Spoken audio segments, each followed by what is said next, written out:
সবাইকে ভিডিওটা দেখার জন্য অনুরোধ করছি।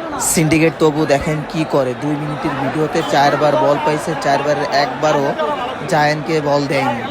একটা ন্যাশনাল টিমের প্লেয়ার অথচ বাম পায়ে একটা বলও পুশ করতে পারে। প্রতিটা দর্শক ওর খেলা দেখে বলছে সিন্ডিকেট তবু, আরো আজে বাজে কথা তো বলছেই, তারপরে একটা বলও জায়ান্টকে দেয়নি। মানে বসুন্ধরা দুরঙ্কারে বলে এই যে আবার ওই যে জায়ান্ট ফাঁকা থেকে বল আবার দেখেন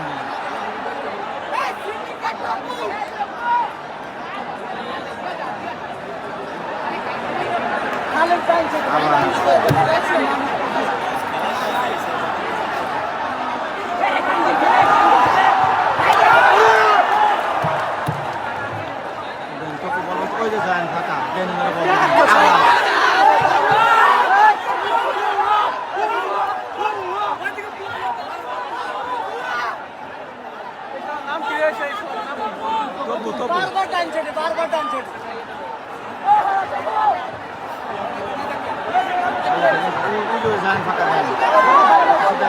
আবার